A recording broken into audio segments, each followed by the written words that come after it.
Merci beaucoup pour ce panorama du passé au présent à l'avenir et aussi les divers objets que vous avez investis. Euh, je pense qu'il va y avoir des questions qui vont surgir, mais enfin c'est peut-être un truc de détail, mais pardonnez-moi, on ne se refait pas. Il y avait une philosophe qui travaillait avec vous, Aude, sur le Oui, deuxième. Alice Le Goff. Oui. Oui. Et comment justement,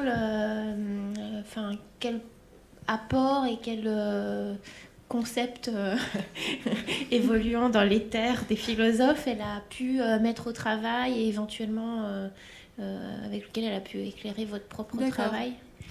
Moi, je ne vais pas répondre qu'au niveau des concepts, puisqu'on a fait tout le travail ensemble. Et du coup, alors, par rapport à ce que disait Olivia tout à l'heure, parmi les formes d'interdisciplinarité qu'on a pu expérimenter dans le cadre du collectif, c'était peut-être une des plus faciles. Enfin, c'est-à-dire que là, y a pas, c'est quelque chose qui s'est fait de manière relativement naturelle, au point qu'on n'a peut-être pas même forcément beaucoup interrogé cette collaboration qui s'est tissée de manière fluide. Au niveau habitude d'écriture, c'était les mêmes, etc. Après, alors deux choses semblent intéressantes. Effectivement, les échanges de cadres, sur les cadres théoriques et sur les perspectives.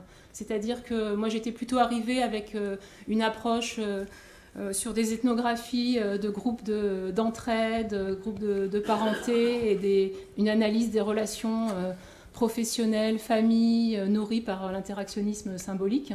Et elle est arrivée avec des références théoriques sur tout ce qu'elle a pu travailler sur travaux dans la perspective du Caire, donc qui ont permis de penser notamment, je pense, sur cette dimension relationnelle de la construction du consentement, et aussi ces travaux sur les conceptions de la démocratie.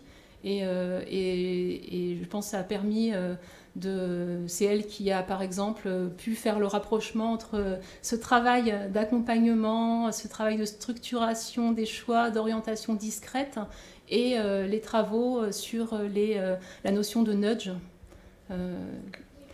Et qui... Il y a encore autre chose que ça, le courant du Caire qui est... Tout à fait autre chose, mais qui permet d'apporter un éclairage sur de nouvelles manières peut-être de travailler auprès des personnes accompagnées.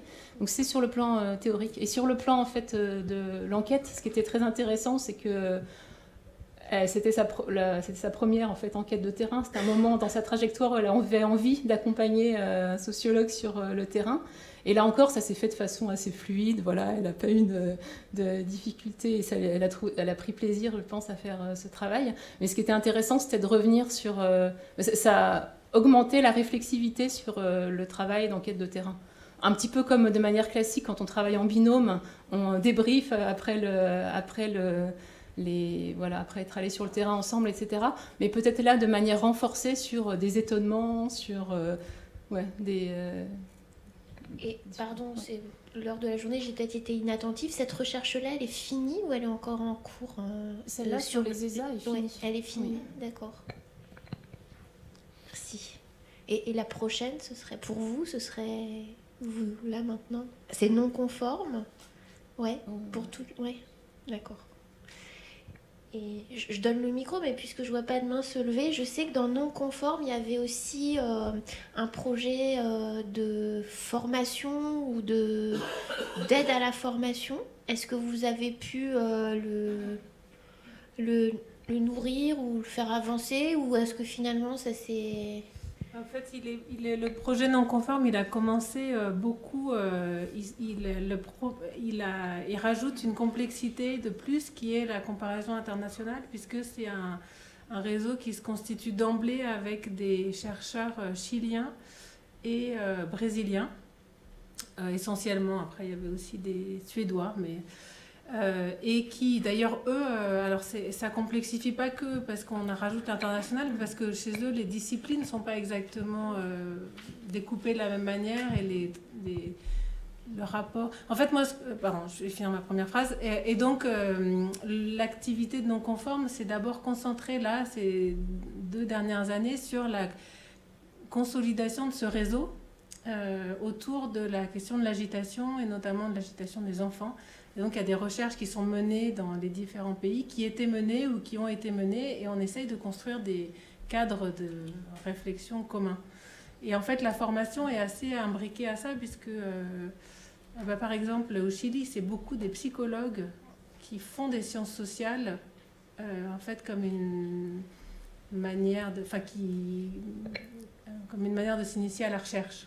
Et donc, en fait, il y a une dimension de formation qui est assez, qui va se développer, qui est structurante. Aussi, peut-être non conforme, c'est aussi un cadre où on a envie de prolonger nos recherches par d'autres formes d'échanges et par des places différentes qu'on peut prendre en tant que chercheur. Donc, par exemple, dans ce cadre-là, en continuité avec les travaux de terrain qu'on avait pu faire sur l'agitation des enfants, on a pu nouer des contacts avec des services de soins et des professionnels et être impliqué pour certains chercheurs là, du collectif dans un projet de structure de soins en partenariat entre éducation nationale et un CMP, où on serait impliqué d'une autre manière que comme chercheur classique. Et on pense que ce serait un cadre en fait dans ce réseau-là pour penser des échanges un peu différents des échanges habituels entre praticiens et chercheurs. Est-ce qu'il y a d'autres questions? Oui, plein.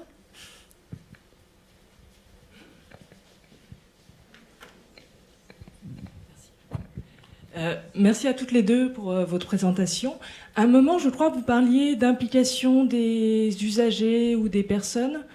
Quelle modalité ça peut prendre dans les projets que vous avez menés, soit sous contrat, soit sous non conforme?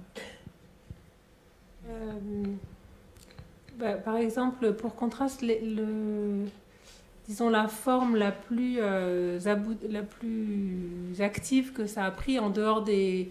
En fait, il y a des formes de participation, d'interaction entre chercheurs et professionnels et éventuellement usagers et entourage, et qui sont classiques en fait liés au travail empirique où il y a des restitutions et où en fait on échange dans le cours du travail de recherche. Après là, il y a eu des expériences un petit peu plus poussées, et notamment lors de la conférence Capacité, qui ensuite s'est prolongée avec la conférence, une deuxième conférence en 2017 organisée par Benoît Hérault, où en fait la discussion autour de la Convention nationale pour le droit des personnes handicapées a permis de fédérer des personnes qui avaient quelque chose à en dire. Et donc ces personnes, c'était pas du tout que les chercheurs, mais c'était aussi des professionnels et des usagers, y compris dans un premier temps qui avaient une forme de représentation, mais pas forcément, ça peut être des petites,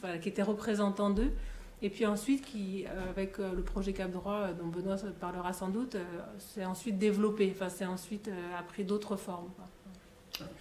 Et de fait, pour compléter, j'en parlerai un peu demain, mais l'une des choses intéressantes, c'est que je pense qu'au moment où les usagers sont venus frapper à la porte, ça a déstabilisé un petit peu le collectif, et l'une des réponses qui a été faite par le collectif à des usagers qui voulaient l'intégrer, c'est non, on est un collectif de chercheurs et on n'intègre pas des usagers. Et puis quand on a développé des projets associant plus fortement des usagers, ça a fait exploser le collectif qui s'est dissous avant même que les recherches se terminent. C'est une version de l'histoire. C'est une version de l'histoire.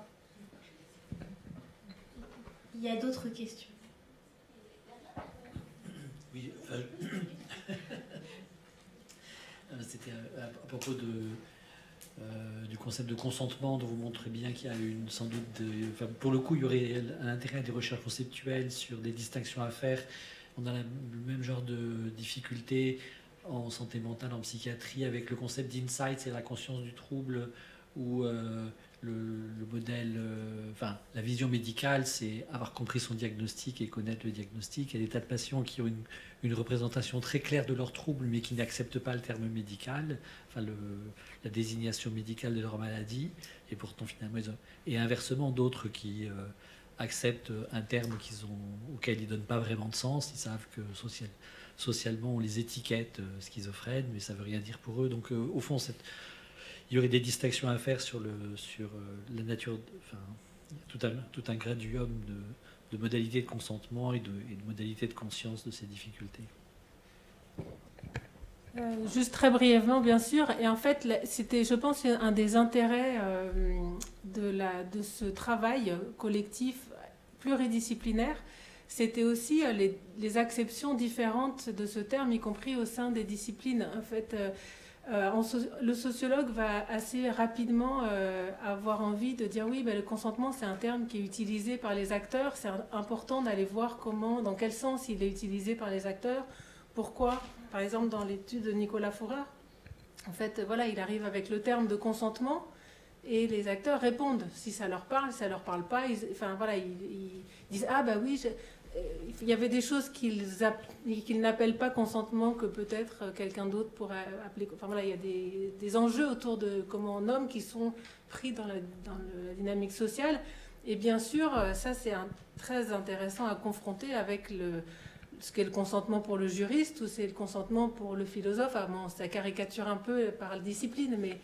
Et finalement, cette discussion entre disciplines, elle est aussi sociale, puisque quand on dit hospitalisation sans consentement aujourd'hui en psychiatrie, on a l'air de... En fait, c'est une notion juridique, on glisse de là à se demander est-ce que les gens ont consenti. En fait, socialement, la question du consentement est plus complexe. Donc voilà, en fait, je pense que ça a fabriqué une sorte de travail de distinction un peu analytique entre par discipline qui recouvre, en fait, c'est la polysémie sociale.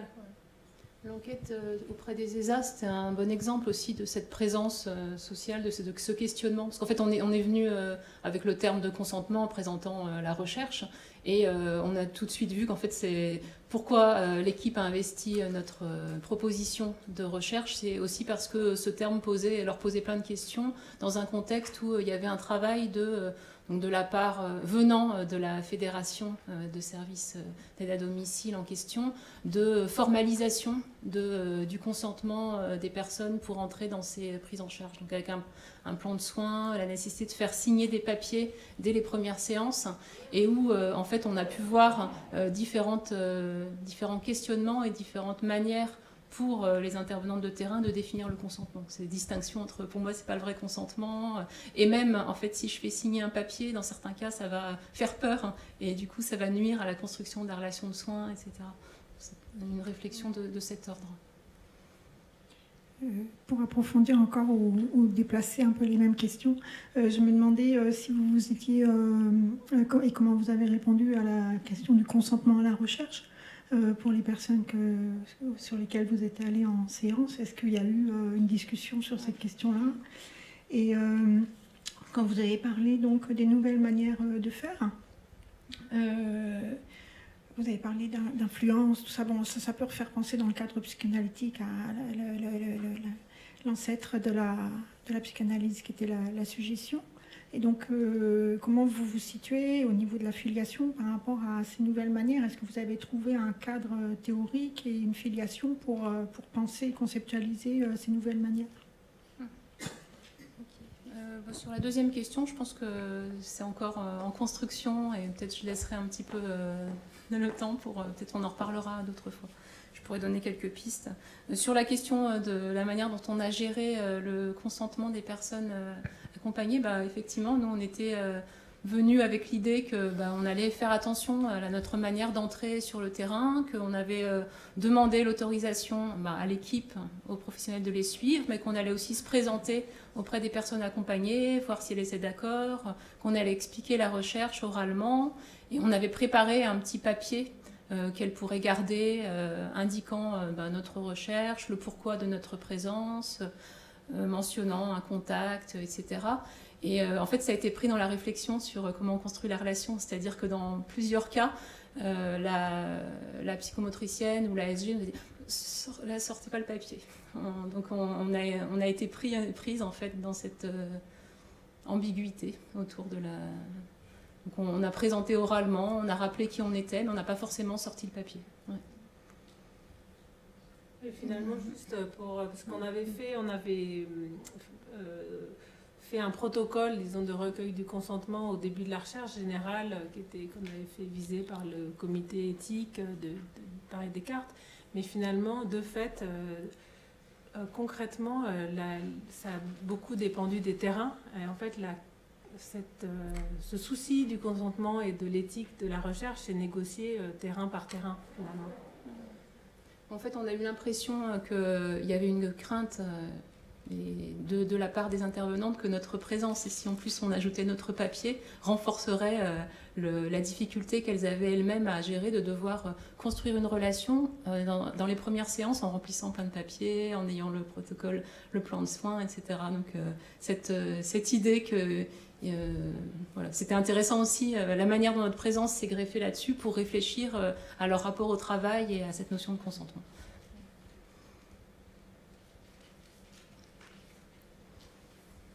Oui, et sur la question de l'influence, oui, ça nous semblait intéressant de discuter avec ces nouveaux usages, ces usages qui se développent, des approches comportementales en fait, la réflexion autour de l'introduction des nudges comme manière d'intervenir et qui se développe dans différents domaines, le soin, mais pas seulement. Mais peut-être ça c'est une piste de recherche à poursuivre par la suite. Ouais. C'est le terme en anglais qui peut se traduire par coup de pouce, hein, qui est cette approche qui a été donc, le livre de Thaler et Sunstein, qui sont un juriste et un économiste et qui ont réfléchi sur ces manières d'intervenir auprès des personnes, non pas en donnant des indications directes, mais en influençant le point de vue, en modifiant la manière de présenter le problème. C'est une manière d'éviter de contraindre tout en amenant la personne à faire ce qu'on souhaite qu'elle fasse, mais d'elle-même. Et donc avec des questions de limites, de frontières complexes. La mouche dans l'urinoir.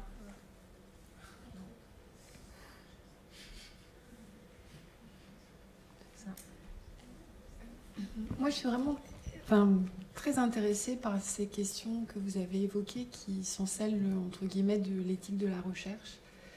Et j'ai un peu l'impression quand même, parce qu'en ce moment, j'ai une des internes qui a fait son Master 2 chez nous, qui est obnubilée par le fait que la loi ne couvre pas tout et qu'il faut absolument que toutes les recherches qui vont impliquer un moment ou d'une manière ou d'une autre des personnes doivent passer devant un comité d'éthique.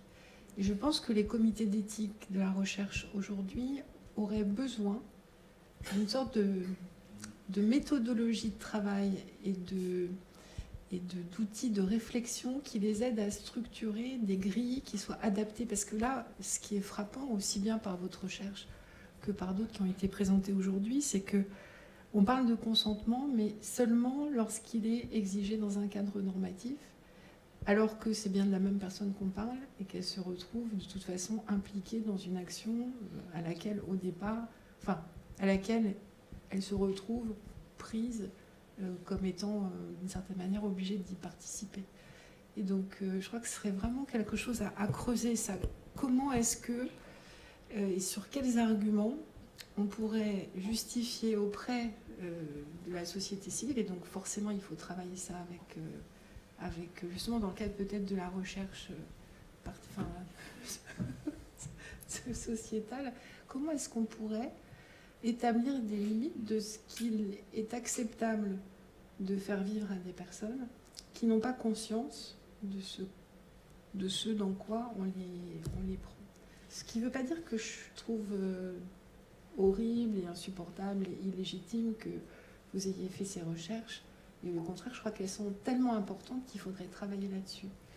Alors moi, je dirais que sur ces questions-là, je pense que ça serait bien que la personne en médecine s'en saisisse. Je pense qu'on paye, excusez-moi, le prix de la domination de la recherche médicale. Et en fait, il n'y a aucun espace, tout ce qui est comité d'éthique est dominé par un modèle de recherche clinique, et donc où tout ce qui est protection des personnes est conçu dans un cadre qui est en fait la recherche même biomédicale. Et le problème est que je pense qu'il y a une domination disciplinaire qui fait qu'il n'y a aucun espace pour discuter des questions et donc élaborer des manières de faire pour des recherches qui ne sont pas de la recherche biomédicale. Par ailleurs, les sciences sociales, elles ont plein d'outils pour réfléchir aux questions éthiques dans la recherche. Donc en fait, cette réflexion, elle existe. Simplement, elle elle se trouve enfin, elle ne rentre pas dans les procédures qui sont formalisées d'évaluation par les comités éthiques. Mais je pense que vraiment c'est un sujet d'intérêt et que commencer par travailler la question de contre quoi cette personne-là doit-elle être protégée dans ce cadre-là, ça pourrait être une façon de s'y prendre et de creuser en y réfléchissant à plusieurs, parce que là c'est un peu triste quoi qu'on en soit. Parce que là, les comités d'éthique, pour ça qu'il y ait va. plus de chercheurs en sciences sociales dans les comités d'éthique qui se constituent là avec la nouvelle loi.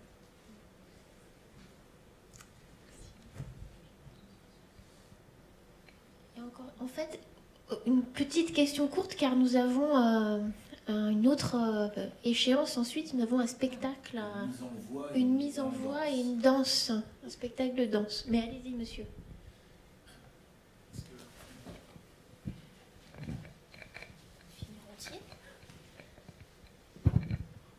Pour ma part, j'ai l'impression, pour avoir lu la loi de 2002, que vraiment le problème, c'est celui de l'éclairage du consentement, avec des arguments qui sont quand même trop exclusivement médicaux.